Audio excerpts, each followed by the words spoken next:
Brigitte Macron, c'est une première dans la Ve République.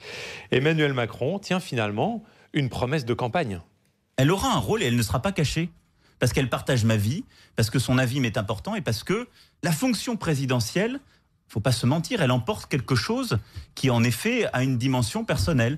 Je pense qu'il est important dans les prochaines semaines de clarifier sur ce point. Sinon, on se retrouve dans des pratiques d'entre-deux, de dissimulation qui sont impossibles à vivre pour le ou la personne intéressée et puis qui sont d'une forme d'hypocrisie.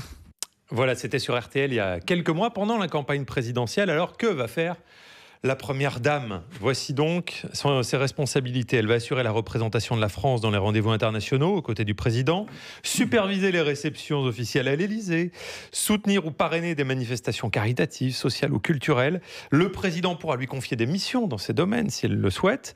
Pas de rémunération, un budget pris sur celui de l'Élysée, 2 conseillers, un secrétariat et un agenda qui sera connu après coup à la fin du mois. Frédéric Matonti, vous qui avez travaillé sur les femmes en politique, cette charte de la première dame, c'est vraiment une innovation ?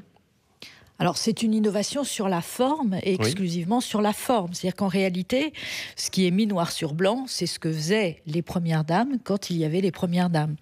Donc, autrement dit, rien de neuf de ce point de vue. Rien de neuf, alors que... C'est-à-dire que cette charte, on aurait pu la mettre pour Bernadette Chirac. On aurait pu la mettre pour Bernadette Chirac, on aurait pu la mettre pour Madame Mitterrand. Pas pour Valérie Trierweiler.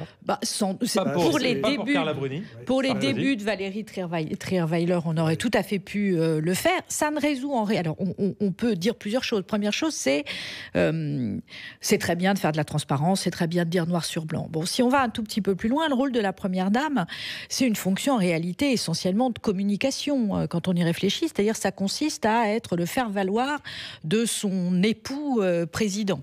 Et donc, on voit bien d'ailleurs quand ça marche pas, à quel point c'est coûteux. Quand une femme de président ou de présidentiable ne joue pas ce rôle de faire-valoir, on l'a vu dans la campagne avec François Fillon, on l'a vu avec Valérie Trierweiler, c'est une contre-pub absolument épouvantable. Et puis on voit bien là comment cette charte, elle apparaît magiquement la même semaine où Brigitte Macron fait une interview dans Elle, où elle fait l'interview dans Elle vendredi, voilà, et là le lundi on a la charte. Après c'est quand même une situation, celle de première dame, qui est une vision extrêmement traditionnelle des femmes.